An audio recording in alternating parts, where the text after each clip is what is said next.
Want to stop juggling spreadsheets, calendars, and a dozen apps just to run your rentals? Logify makes it easy. It's an all-in-one toolkit for hosts. Build a direct booking website, automate guest messaging, and keep all your channels in sync. Running your rental business your way has never been simpler. And for Good Morning Hospitality listeners, you can get 20% off any yearly plan with code GMH20. Just check the link in the show notes to get started today. What's up, everybody? This episode is brought to you by Atlas, and I'm so excited because Atlas is sponsoring us officially. No, Will, it's not Atlas. It's all under TravelNet. TravelNet. Brandy, no, it's Track. No, guys, Atlas and Track are part of TravelNet Solutions. Did you guys not read the media page? Well, the next ad read on the media page says Resorts and Lodges. So Resorts and Lodges is also part of TravelNet Solutions. They're all together. That makes so much more sense. Doesn't it? And they're the ones that are now sponsoring Good Morning Hospitality. Well, welcome, TravelNet. Yes. Thank you for sponsoring us. And I promise we do have our together. Welcome to Good Morning Hospitality, your one-stop shop for the latest news, noteworthy trends, and thought-provoking discussions across the industry. From hotels and short-term rentals to all things travel and hospitality, you'll find each episode equips you with the information that you need to start your week. Join us on Good Morning Hospitality every Monday, wherever you get your podcasts.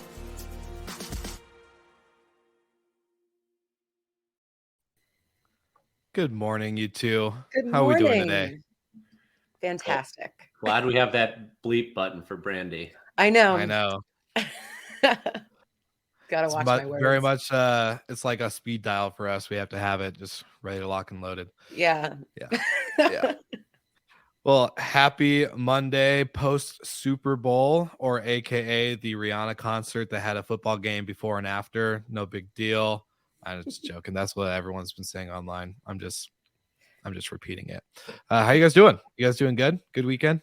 Good weekend. I was skiing in Vermont, so got my cold fix for the month.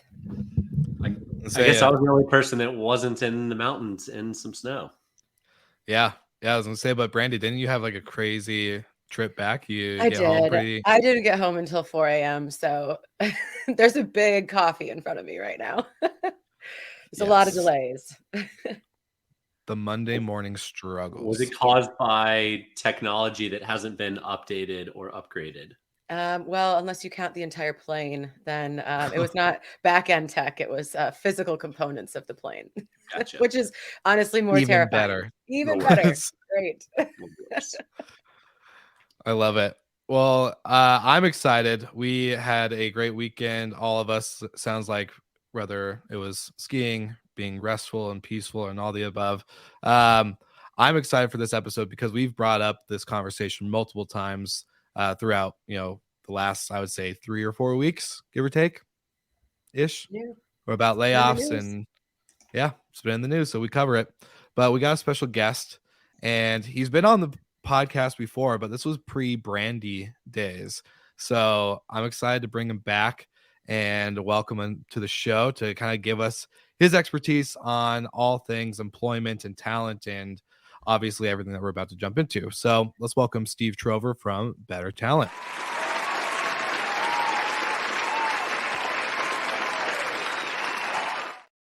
Hey guys. Hi, Steve. How are you this morning? Good morning. Living the dream. Yeah, absolutely. I love even seeing the white hat in a virtual setting rather than just in person at conferences. So, well, if I do it here, you'll see me at the conference. So on brand. Exactly. Very on brand. On brand. So. Cool. Well, something that we've discussed pretty much in every episode this year is layoffs, and who better to talk to than the gentleman who fills gaps in businesses and fills gaps in resumes. So appreciate you joining us today. I think the big industry news very recently was unfortunate out of Vacasa, where 17 or 20% of the staff was made redundant. give us an overview on what you think happens there, and what the general landscape is for travel hospitality jobs. Yeah. So obviously, it's big news whenever there's a big layoff, and tech has been laying off in big numbers, and so has some of the larger vacation rental companies. It's not just Vacasa, Avance, Sonder, and Vacasa all had significant layoffs over the last 6-9 months, and ironically, all three laid off right about the same percentage. Vacasa in 2 layoffs, the other 2 in 1, but about 20% roughly of their staff, right? And so what's interesting when you look at all of the technology layoffs that are all in the news right now, and you start to watch where these companies land, it's right about 20%. In the case of the vacation rental companies, they all, just like a lot of these tech companies, have been hiring in significant amounts over the last several years, especially, even pre-COVID, running up to it, obviously dropping back during COVID, and then hiring in a big way as we had that huge influx of visitors to our space that had never used an STR before. And so when we look at the net result, they're actually just trimmed back to some previous numbers from a staffing perspective. And so, yeah, it's big news. And I just want to say, if anyone's listening and they're looking for a job, we are very empathetic to that. Please reach out to us. It costs nothing. And we help a lot of people in that regard move into new roles.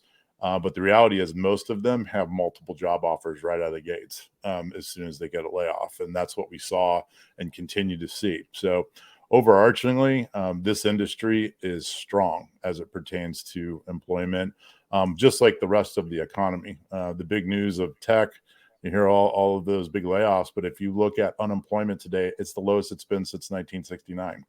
So there's actually 1/2 of an applicant for every available job in the U.S. And we see that the same way, maybe even stronger in the vacation rental market overall. Well, can you give us some background on, so for any listeners that tune in consistently now, you were on sometime last year. I don't remember exact dates and stuff, but for Better Talent as a whole, what are you guys seeing in the job market now when it comes to pre-layoff, post-layoff? Is there a big difference, or are you seeing just a steady flow of consistent hiring and applying for jobs? Yeah, I mean, honestly, we didn't see a change at all in what I would call kind of the main street vacation rental companies, short-term rental companies, and even our hotel clients.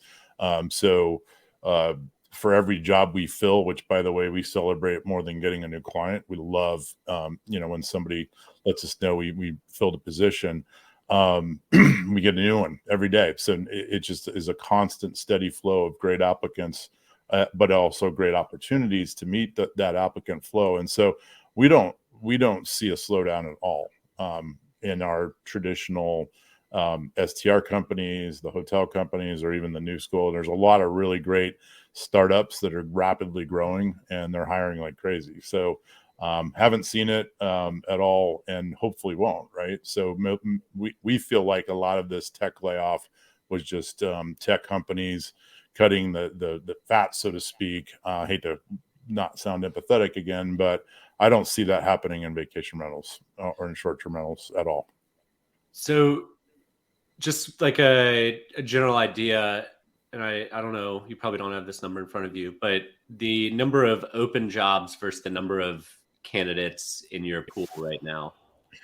Yeah, I mean, here's the thing about our industry. We have people that are in our industry applying for jobs that have experience, and some of the jobs that we have require it, right? So our clients want somebody that has STR, VR, or hotel experience. And then we have applicants that don't. So we have a significant amount of applicant volume for almost every position that we have, but not necessarily the right fit for the job, right? So we don't have, it varies so dramatically across positions, as you can imagine, and also destinations. Some of these markets are so tight.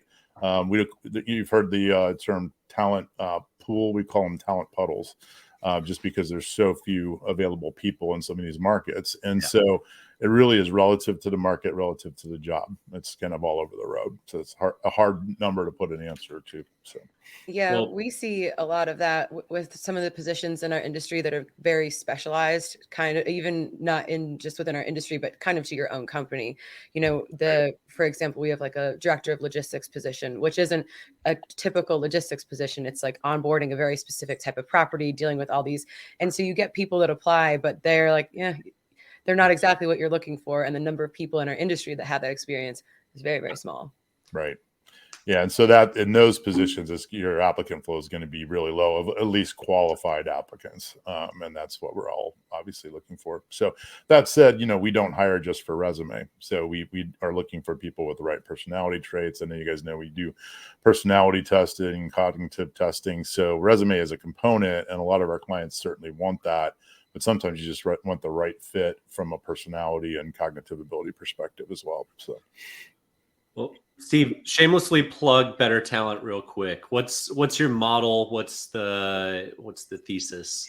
Yeah, so the thesis really is that no one was really focused on this space from a recruiting perspective. No recruiters really, targeted the vacation rental space. Certainly in the hotel space, you see that more, but we're kind of niched down even there into the independent hotels and resorts. And the reason for that is that recruiters don't typically work well with small business because they charge 20-30% of the salary. I used to use recruiters when I had my management company for years from time to time, and it just was so costly. So we developed a model that's really a subscription model that is just a low monthly cost, and we do all of the hiring for the companies that we work with. There's a transactional component too, but typically speaking, what we charge an entire year to do all the hiring for kind of a mid-market VRM, it would cost you that much to use a recruiter for one hire. And so our idea is to help companies with behavioral profiling, so personality testing, driving applicant flow of qualified applicants, and then filtering them through and enabling them to hire the right person faster. We also are very focused on the talent side and making sure that we're putting people in jobs that they can be successful. And that's why we do the testing that we do, because we love not only filling a position, but filling it with somebody who's going to be happy in that role. And so, we look at it kind of like a VRM has to look at, both the homeowner and the guest as their client. We have both the client and the talent as our customer as well. So we really look at it that way. I love it. It's a very huge industry, recruiting, but it's almost always the same kind of 20% across the board. So glad you're able to make it fit, and it is a unique skill set. It's definitely different than hiring someone from a Fortune 500 to go into a small business and roll up the sleeves, because everybody in the space is hands-on for the most part, except maybe those folks at the publicly traded companies that we were talking about earlier. Absolutely. And most recruiters get paid when you hire. That's another part of our model that we would not do. And the reason is I don't want to sell you an applicant. I want to make sure I'm bringing you the best applicants for the job that you pick from, not try to push you into hiring somebody so that I get a paycheck. And I'm not saying all recruiters do that, but the model, in my opinion, is flawed because of that. Kind of puts the two in a adversarial relationship. We want to partner with our clients. So. Yeah. What would you say right now is kind of the biggest mismatch in terms of, the qualities that the talent has versus the requirements of the jobs that you're seeing? Yeah. One of the biggest challenges in our space is the lack of general managers. And that's why, and we do have quite a few hotel clients, and there's a lot of crossover between the two. When I hired a general manager for my company, he came from the hotel industry, simply because most of the GMs inside of a, say, 50, 100 unit, 150, 200 unit company, it's the owner, it's the founder, it's the CEO that's operating until they get to a certain point that they hire a GM, but there's just not a lot of those in the marketplace. And so when a GM opportunity arises, it's a very challenging position to fill with somebody that has the background and experience that you're looking for. And that's why we go in and we look for people with the right personality traits. Maybe they've been a people leader in another industry or another part of hospitality, and we migrate them over. But if you're a GM or a director of ops in this space, you're a very valuable individual because they're hard to find. So. and then you're putting them in often fairly remote, desirable locations, but remote locations. Yeah, we say we don't typically hire in Detroit, but so you're going into really beautiful places. But if you're trying to find a GM in Big Sky, Montana, which we did, that's a challenging place when there's only 2,000 humans that live in Big Sky. 4,000 on Hatteras Island, North Carolina, 8,000 on Marathon Key, Florida. These are places where that's the total human count. And now we're looking for a general manager who's got, a significant vacational STR experience. It's always going to be a relo. And to your point, it's hard to sometimes get people to relocate to these remote destinations. So it needs to be somebody that's kind of used to working on what I would call an island, which that could be a literal island or it could be a ski resort, but it's a place where it's kind of off to itself because not everybody's used to living in that type of environment. So, but thankfully hotel GMs are, and so we just kind of teach them or train them and encourage our clients to train them on the nuances of STR if they make the transition over. So. Yeah, we had at our roundtable a couple of weeks ago, Steve Turk was talking about kind of like the burnout that happens with hotel GMs. And I think that is the same in, our industry as well. It's such a demanding job that I think that you're seeing, I think in general, people are leaving jobs that are, stressful or incredibly physically demanding. And I think we might have to rethink how we structure these jobs and restructure our teams so that we don't have people that are just like, I'd rather quit the whole industry than look for this job somewhere else. Yeah. A lot of times people are attracted to a general manager type position because it's a 6-figure position in most companies and even hotel. And yet, to your point, it is a tough, hard job. It's a lot of hours. There's a lot of moving parts, and you've got to be a really strong leader to be able to lead that team to success while watching all the metrics that you have to do. And it's a tough position. So, that said, we need more of them in this market if we're going to continue to grow the industry and the sector. So it's something that, to your point, we may need to relook at what is that and how can we limit the demanding components of that job and maybe parse that out to different parts of the team. So, yeah, I think it's also about building up that leadership from within, identifying the people that you already have on your team who can learn from if you already have a strong GM so that there isn't so much of the burden. And, that's kind of one thing that we have been toying with or trying to figure out over the last couple of years. We don't want to have this incredible hierarchy that I think hotels have where there's like the assistant to the assistant manager, all that kind of stuff. But you do need to have a strong middle management base or else you just have so much pressure is being put on kind of the higher level team members that you just burn out over time. And, I've gone through that, as I'm sure all of you have as well.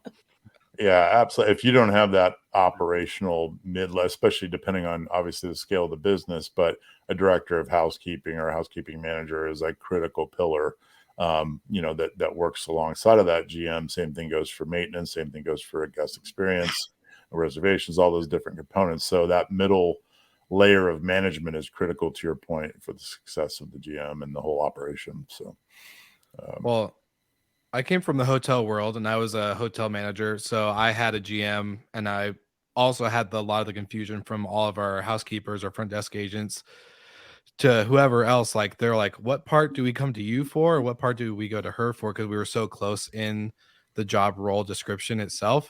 So I like Brandy's comment, like restructuring the kind of the way the position is laid out. For me, coming into the STR world, not seeing a GM, like a lot of people don't talk about having a GM and the hierarchy that kind of goes into it. For you, Steve, I'm kind of curious, do you guys see companies that either you're working with or that you just hear about through obviously like industry chatter that are really changing the structure of hospitality operations in order to kind of like stomp burnout and I guess maybe even the turnover from employment from all the way the ground floor to, the C-suite? Yeah, I mean, one of the things I did when I got, into consulting first before I got into doing talent acquisition, I immediately got asked to do some hiring. But I looked at over 200 profit and loss statements of vacation rental companies in this industry. What I found commonality in is that the biggest expense was talent, people.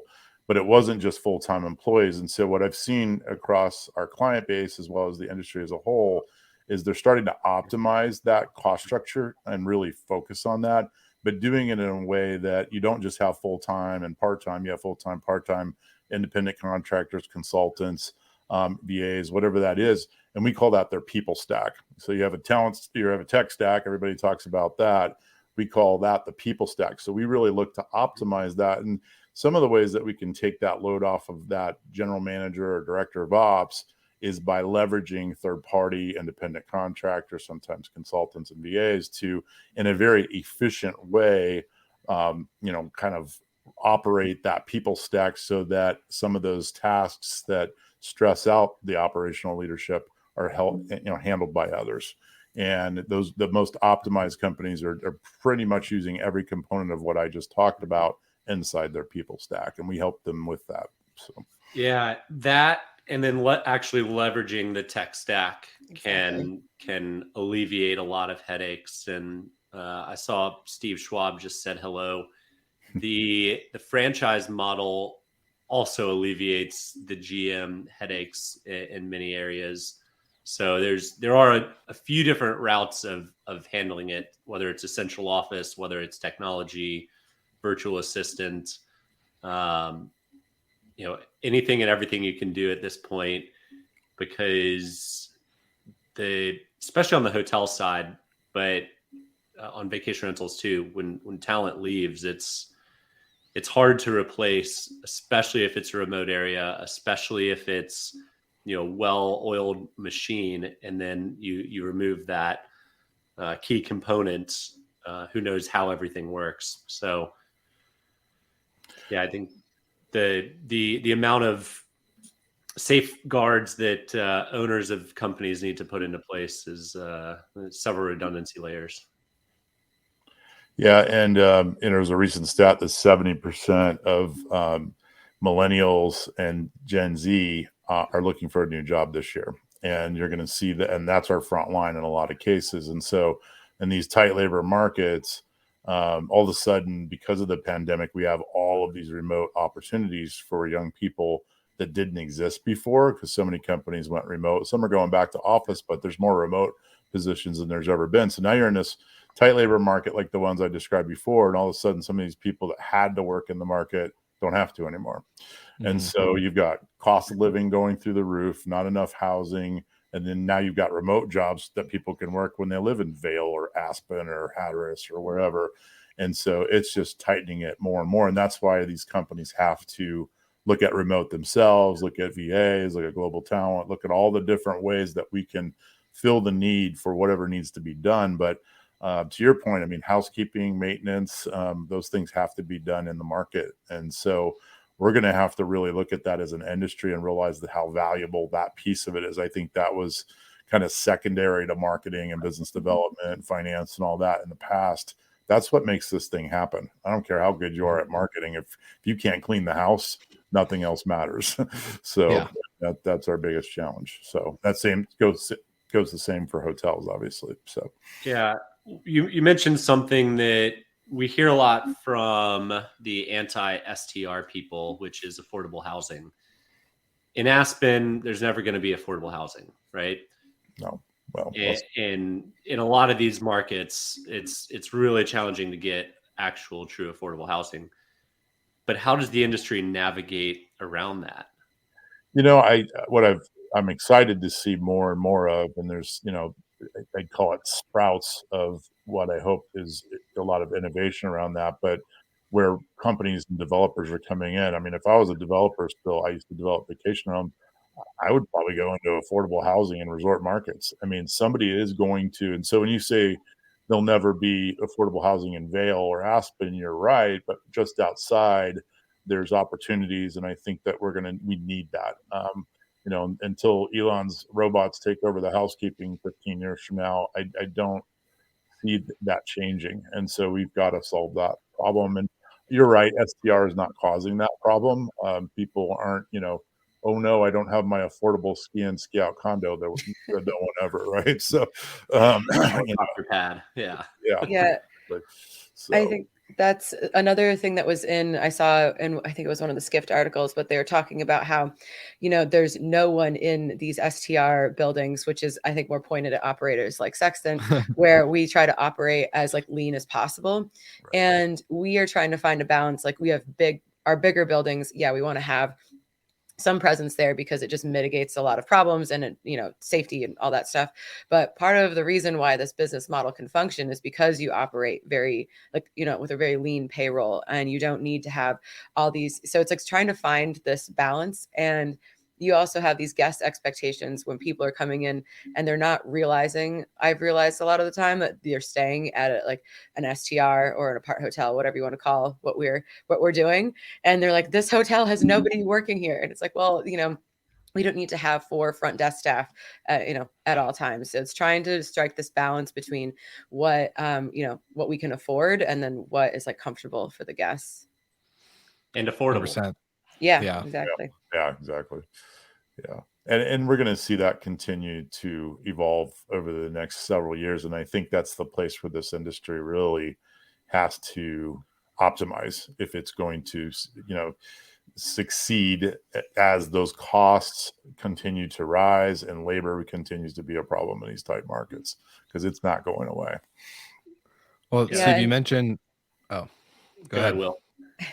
I'll say, you mentioned earlier, like millennials and Gen Z are like this new workforce that's coming into the space. And Michael even mentioned like the tech stack piece. I've been really passionate on the conversation of people not using their tech stack to its fullest capability. And then companies and operators just start adding more pieces, and it ends up costing them more, and they're not functioning right because they don't know what the difference is between a property management software and a channel manager is.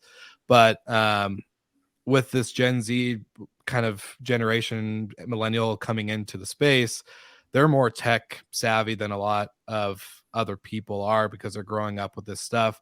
Do you think there's going to be a big shift in, like, maybe not a shift is the right word, but when it comes to utilizing tech and people stacks at the same time, are companies hiring for younger to kind of fill in those technology roles that someone younger can learn in this, all these different multiple softwares and hardware type products? Yeah, I will tell you that most of the companies, in fact, all the companies I work with, I rarely have ever heard anybody talk about age. If they do, I tell them I can't talk about it for obvious reasons. So, but I don't feel like, I think it's inherently happening because that's who we have to fill the positions. And the good part is, to your point, they're very tech savvy. My kids have all had iPads in their face since they were born. I wasn't like that. So, I think they're more plug and play in this environment where we all have these massive tech stacks. I mean, Better Talent uses 28 different pieces of software to run our business. Back, 15, 20 years ago, that would have been 4 or 5 max, right? So you've got to come in and be able to use these tools and not be afraid of them. And that group, certainly is not, because that's what they grew up on. And so I think it's a positive. And I think looking at your people stack and your tech stack and aligning those two, giving, the people side of it, the technology to optimize the whole is the key. Technology alone does not solve the problems that we have in this industry. It's the combination of both people and technology. And if technology enables us to reduce that headcount to some degree from an that's great. I'm all for it. Our model is not, hey, we make a bunch of money every time you hire. I want you to optimize that people stack aligned with your technology stack. And a lot of times we get people calling us now.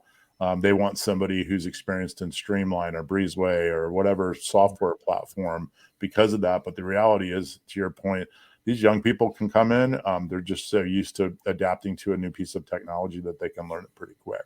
And so, yeah, that's actually something that we're looking towards when we're trying to fill some middle management positions where, maybe historically we would have wanted someone to come in with experience in our industry, at least in hospitality. But now we're looking kind of outside that. Like, do you have the tech skills? Do you have, are you hungry? Do you want to learn? Are you ready for a challenge? Because it's going to be something that you're not familiar with. And so trying to put people like that in kind of the lower management roles so that they can learn and then grow within the company.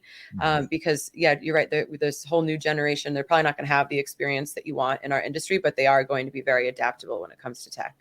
And that experience comes pretty fast when you get, you fall into a role, especially a frontline role, and you have to use the tech to do it, you're going to learn it pretty quickly, and you're going to get to the experience needed to run, the day-to-day of that particular position.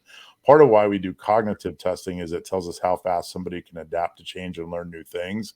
And you got to in this space, right? We got to come in and that tech stack, whether that's the CRM or the PMS or guest experience app or what, all those different components, I got to learn them quick and hit the ground running, on top of already knowing how to use, G Suite and HubSpot and all the other tools that we all use. So, but we're seeing that not as big of a problem as it may have used to be, right? Because of the labor force. So, one of my favorite stories from many years ago, back when Cliff Johnson was at Vacasa, he used to go into towns and he'd go into restaurants or Subway, and if he got great service from an employee there, he would hire him. And he had the story of going into a Subway somewhere in Colorado, and this person was a home run and ended up working for them for 3 or 4 years until Cliff was gone.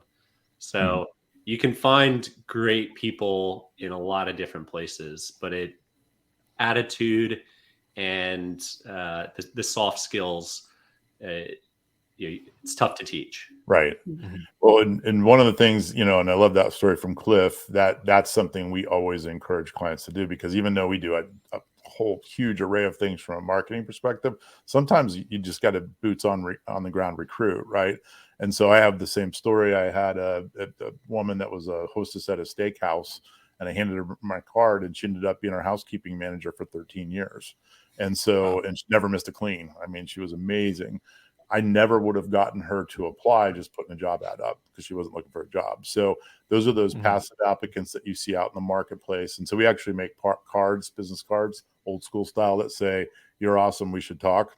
And then on the back it has the jobs board, and we make those for our clients because we want them to do that boots on the ground recruiting. And then we have a whole boots on the ground recruiting plan, because you've got to do that. You got to be aggressive. It's a talent war. So, yeah. I love it. Well, Steve, for all the listeners that are tuning in live right now, and those who are going to listen on Apple and Spotify, give us a quick, 15 to 30 second plug. Where can people find out more about Better Talent, if they're looking to hire, if they're looking for a job, all the above? Absolutely. So bettertalent.com is the best place to go for both. If you're an employer and you need, talent, obviously that's what we do. I'd love to meet with you, do a 20, 30-minute meeting. I can overview of the model. If you're on the talent side, we have a jobs board on the website, probably has 130, 150 active jobs. We have new ones every day. So you can take a look at that jobs board, but you also can sign up for job alerts there, so that every Wednesday when we send out the new jobs, you'll get that. And also you can follow me on LinkedIn. I'm super active. Our whole team is active on LinkedIn, and we're constantly posting new opportunities. And we love to hear from you. There is no cost on the talent side to work with us at all, and there never will be. So please reach out. We love to learn about what you're looking for, and if you're interested in roles in hospitality as a whole, because we do work with both vacation rentals, which is our core focus, but we certainly work on the hotel side as well. So I love it. Well, we got people tuning in saying that they love the boots on the ground strategy, all the above. Steve, I always enjoy our conversations, and I just want to say thanks for bringing your talent, no pun intended, to the podcast today. And yeah, it's just good to see you. Well, thank you very much. And I'm excited that Brandy's here now. So yeah. Thank you, Steve. We are too. Good. All right, everybody. Good recruiting, guys. Yeah, good recruiting. She was a guest. She was on the boots on the ground. To put a bow on it all, TravelNet is hiring. So if you're interested in checking out their jobs, go to tnsinc.com. Love it. Way to plug it in, Michael. I love that. All right, everybody. Thank you so much for tuning in live. If you're listening to the replay on the audio side, make sure you like and subscribe. All things Better Talent, and we'll see you guys all again next week.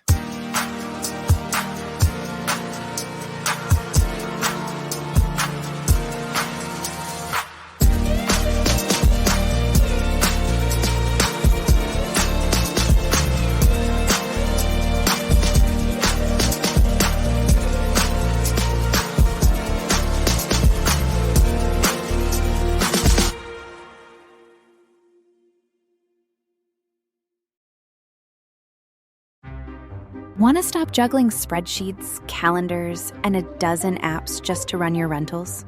Logify makes it easy. It's an all-in-one toolkit for hosts. Build a direct booking website, automate guest messaging, and keep all your channels in sync. Running your rental business your way has never been simpler. And for Good Morning Hospitality listeners, you can get 20% off any yearly plan with code GMH20. Just check the link in the show notes to get started today.